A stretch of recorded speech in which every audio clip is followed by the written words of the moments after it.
आप सभी लोग का स्वागत है वो रात हॉन्टेड ऑडियो सीरीज एपिसोड 4 कब्रिस्तान मौत का खेल में। बिना किसी देरी के हम कहानी की शुरुआत करते हैं। ये कहानी है 3 लड़कों की जिनका नाम है सैम, रॉय और थगेश।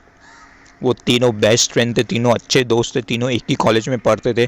तीनों को व्लॉगिंग करना बहुत ज़्यादा पसंद था, तो वो लोग ने यूट्यूब पे एक चैनल क्रिएट किया था और उसके बाद व्लॉगिंग करना स्टार्ट किया था।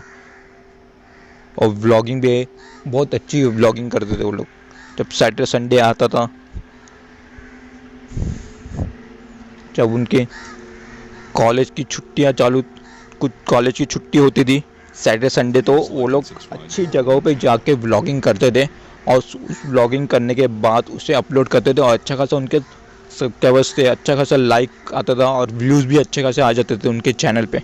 सभी लोग को उनका व्लॉगिंग बहुत ज़्यादा पसंद था, तो वो लोगों ने क्या सोचा कि क्यों ना हम हॉरर व्लॉग भी बनाना स्टार्ट करें। क्योंकि वो लोग यूट्यूब पे बहुत से वीडियोस देखे थे, बहुत से व्लॉगिंग देखे हुए थे कि बहुत से लोग जाते थे हॉन्टेड जगह पे जाके व्लॉग करते थे, वीडियोस बनाते थे, लेकिन वो लोग पूरा नहीं जाते थे, सिर्फ आधा जाके जाते थे और उतना करके वो लोग अपलोड करते थे और उनको अच्छा खासा लाइक व्यूज़ सब्सक्राइबर्स और अच्छा आ जाते थे। तो वो लोग ने सोचा कि क्यों ना हम भी ऐसा करें, हम भी अच्छी खासी व्लॉगिंग करें, लेकिन हम पूरा जाए और उन सभी सभी चीज़ को दिखाएं हम अपने व्लॉग में कि क्या होता है क्या नहीं, क्या वाकई में भूत जैसे कोई चीज़ होती है, क्या एग्जिस्ट करती है कि नहीं करती है, सारी चीज़ें। तो अच्छे खासा हमको लाइक मिल जाएगा, व्यूज़ मिल जाएंगे और अच्छे खासे सब्सक्राइबर्स और हो जाएंगे हमारे चैनल पे। तो लोग सोचते कि फिर जाए तो कौन सी जगह पे जाए। दो जो रॉय रहता है वो बोलता है कि क्यों ना हम कब्रिस्तान जाए, कब्रिस्तान में हम अपना व्लॉग शूट करें। रात के 12 से 6 बजे के बीच में हम जाते, वहाँ पे अच्छा खासा पार्टी भी करते और उसके बाद व्लॉग भी शूट कर लेंगे। जो जो उधर होता रहेगा वो सब कुछ हम दिखा देंगे अपने व्लॉग में। तो अच्छे खासा हमारे को लाइक मिल जाएगा, व्यूज़ मिल जाएगा और सब्सक्राइबर्स भी अच्छे खासे ग्राइंड हो जाएंगे, हमारा काम भी हो जाएगा अच्छे से। तो वो लोग तीनों जन मान जाते, फिर तीनों ही वैसे ही करते। रात को 12 बजे तक अपने घर से निकलते बिना किसी को बताए हुए, लेकिन कब्रिस्तान में जब जाते तो कब्रिस्तान ऑब्वियसली बंद रहता रात के समय। तो वो लोग दीवार फान के उस पार जाते 12 बजे के बाद। फिर वो लोग मस्त बैठते, पार्टी वार्टी करते, गाने वाने बजाते हुए डांस वांस कर रहे थे। उनको ये नहीं मालूम होता कि उधर की जो नीवी आत्मा है वो डिस्टर्ब हो सकती है उन आवाज़ों से, उनकी तरफ आ सकती है। और उसके बाद रात के जैसे ही 3 बजते तो वो लोग उस 3 बजे के बाद वो लोग जितने भी उधर की आत्माएं होती उन सभी लोग को वो लोग ज़ोर से चिल्ला चिल्ला के बुलाते, बोलते कि अगर तुम यहाँ पे हो तो सामने दिखो, हमारे अंदर आओ, अगर हो तो हमें महसूस कराओ तुम्हारे प्रेजेंस को। और जोर जोर से हंसने लगते और उनका मजाक उड़ाते, बोलते कि भूत वूत जैसे तो कोई चीज़ होती नहीं है, इस कब्रिस्तान में तो ऐसे कोई भी है ही नहीं, ये नहीं है वो नहीं। लेकिन वो जो चीज़ वो लोग कर रहे थे वो गलत था। कभी किसी को लड़कारा नहीं जाना चाहिए था, कोई भी आत्माओं को बुलाना नहीं चाहिए अपने पास, कब क्या हो जाए किसी को कुछ पता नहीं था। लेकिन वो लोग वैसी गलती कर रहे थे और व्लॉग में पूरा शूट वूट करते और आत्मा लोगों को बुला रहे, चैलेंज कर रहे कि तुम यहाँ पे हो तो हमें दिखो, हमारे अंदर आओ, हमसे बात करो, जो कि बहुत बड़ी गलती कर दिया रहता है। उसके तुरंत बाद ही जो रॉय रहता है वो बेहोश हो जाता है और उसके बाद वो लोग उसे लेके उसके घर जाते हैं। फिर वहाँ में डॉक्टर आते हैं, तो 2 दिन तक तो वो होश में नहीं आता, लेकिन जब से 2 दिन के बाद वो होश में आता है तो उसके बाद उसके दोस्त लोग पहुँचते हैं, उसको पूछते कि क्या हुआ तुझे, तो बेहोश क्यों हो गया था। वो लोग ने जो व्लॉग शूट किया था वो अपलोड भी नहीं किया था वो लोगों ने। फिर बाद में वो जो रॉय रहता है उसे बताता कि कुछ नहीं, वो जब उस दिन तुम लोग जब उस आत्मा वालों को बुला रहे थे ना, जब भी मैंने एक आदमी को उधर देखा, उसकी जो दोनों आंखें थी वो तो थी ही नहीं, और जो उसका चेहरा था वो एकदम से सफ़ेद था और अजीब तरीके से हंस रहा था और गुस्से से हमें देख रहा था, हमारी तरफ ही देख रहा था। इतना बोलने का तो बेहोश वापस से हो गया।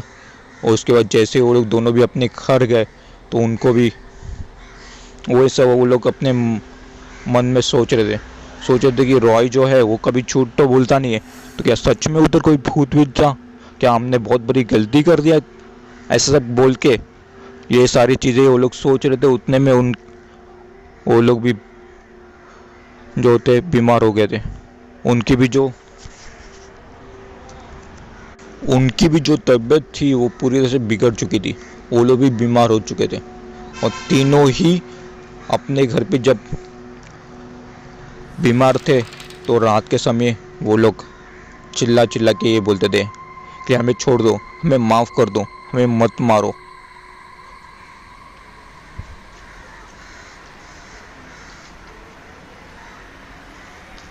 हमें जाने दो, हमसे बहुत बड़ी भूल हो गई, हम वापस नहीं करेंगे। और जो से चिल्लाते थे, कभी रो रहे, कभी हंस रहे। उनकी जो फैमिली थी उन्हें कुछ पता नहीं चला था कि इनके साथ हुआ क्या है। ये लोग किधर जा गए थे ब्लॉगिंग करने को। बहुत से डॉक्टर को भी दिखाया लेकिन कोई डॉक्टर उनकी जो बीमारी थी उसे पकड़ ही नहीं पा रहे थे कि क्या हुआ उनको। ऐसा करते करते 1 महीना हो चुका था लेकिन 1 महीने तक भी उनके हाल में कभी सुधार आया ही नहीं था। वो लोग और ज़्यादा बिगड़ चुके, और ज़्यादा उनकी जो तबीयत थी बिगड़ चुकी थी। वो लोग और जोर से चिल्लाते थे हमेशा, और खाना भी ढंग से नहीं खा पा रहे थे। खाना खाने के लिए भी आते थे तो बोलते थे कि यहाँ पे हमारे सिवाय और कोई भी है, हमारे सिवाय और कोई भी है यहाँ पे दिख रहा है, वो हमें यहाँ से लेके चला जाएगा, हमें यहाँ से लेके जाएगा, हमें बचा लो, हमें बचा लो, ऐसे ही बोल रहे थे। लेकिन उनके फैमिली को भी पता नहीं चल रहा था क्योंकि वहाँ पे और कोई भी नहीं था, उनके अलावा और कोई तो उधर दिख रहा नहीं था। लेकिन फिर भी वो लोग बोल रहे थे कि नहीं, यहाँ पे एक और जन है, वो मुझे देख के बहुत ज़्यादा गुस्सा हो गया है और अजीब तरह से हंस रहा है और बोल रहा है कि मैं तुम सब लोग को लेके चला जाऊँगा, तुम लोग में से कोई नहीं बचेगा। तीनों के घर पे यही हाल था, ना वो लोग ठीक से खाना खा पा रहे थे, ना ठीक से सो पा रहे थे कि जब भी सोने जा रहे थे तो उनको डरावना सपने आ रहे थे और नींद से उठ जा रहे थे और चिल्ला रहे थे, रो रहे थे, हंस रहे थे और बोल रहे थे कि हमें माफ़ कर दो, हमें माफ़ कर दो, हम नहीं आएंगे वापस, कभी नहीं आएंगे, हम ऐसी कोई भूल नहीं करेंगे, नहीं करेंगे। लेकिन उनके माँ बाप को समझ में नहीं आ रहा था कि क्या हो रहा है। उसके बाद जाके वो लोग के माँ बाप को किसी ने बोला कि तुम एक बाबा को बुला लो, उनसे बात करो।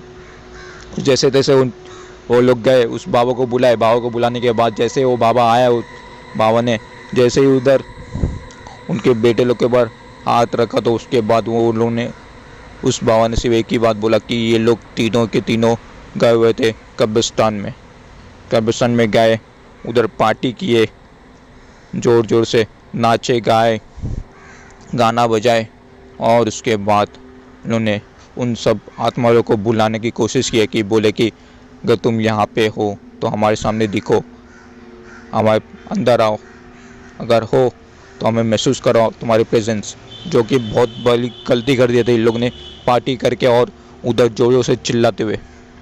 और उसके बाद जितनी भी उधर की आत्माएं थी वो सब के सब जग चुकी थी और वो सब जो है यहाँ पे इन तीनों के साथ दिख रही है और वो सारी आत्माएं वहाँ से यहाँ पे आ चुकी है। इतना बोलने का उसके जो पेरेंट्स है वो लोग सभी लोग शॉक हो चुके हैं कि हमारे बेटे ऐसे कैसे कर सकते। उन बाबा ने बोला कि तुम्हारे बेटे लोग को व्लॉगिंग करना बहुत अच्छा लगता है, लेकिन वो लोग व्लॉगिंग करने के लिए उस जगह पे गए, व्लॉगिंग करने के लिए वो हॉन्टेड जगह वो लोग ने चूज़ किया, जो कि बहुत ही बड़ा गलती था उनसे। मैं फिर भी उनके ऊपर फूंक देता हूँ। जैसे उन्होंने फूका उसके 1 हफ्ते के बाद वो लोग तीनों के तीनों नॉर्मल हो चुके थे। लेकिन वो लोग ने आज के उस रात के बाद से कभी व्लॉगिंग करना किए ही नहीं। वो लोग जब भी इस हादसे को याद करते तो एकदम से झंझर जाते, एकदम से शॉक हो जाते और सोचते कि हम लोग ने वो उस रात बहुत बड़ी गलती कर दिया, हमें नहीं करना चाहिए था, हमें नहीं जाना चाहिए था ऐसे कोई जगहों पे, क्योंकि उनकी भी प्राइवेसी होती है, उनकी भी प्रेजेंस होती है। अगर हम उनके प्रेजेंस और उनके प्राइवेसी में अगर घुस जाएंगे तो वो हमें नहीं छोड़ेंगे। अगर आप लोगों को ये कहानी, ये किस्सा अगर अच्छा लगा हो तो लाइक कर देना, कमेंट कर देना, सब्सक्राइब कर देना चैनल को। अगर चैनल पे नए रहोगे तो शेयर कर देना अपने सारे दोस्तों के साथ। और अगर आप लोगों को कोई ऐसी कहानी या फिर ऐसा किस्सा होगा तो मुझे कमेंट कर देना, या तो फिर मेरे इंस्टाग्राम पे मुझे सेंड कर देना। इंस्टाग्राम की लिंक डिस्क्रिप्शन में दे दिया है, तो आप जाके वहाँ से मुझे फॉलो कर सकते हो, क्योंकि मैं ऐसी वीडियोस हमेशा लाते रहूँगा, हर दिन लेके आऊँगा। और मिलता हूँ आपसे नेक्स्ट वीडियो में। Till then bye.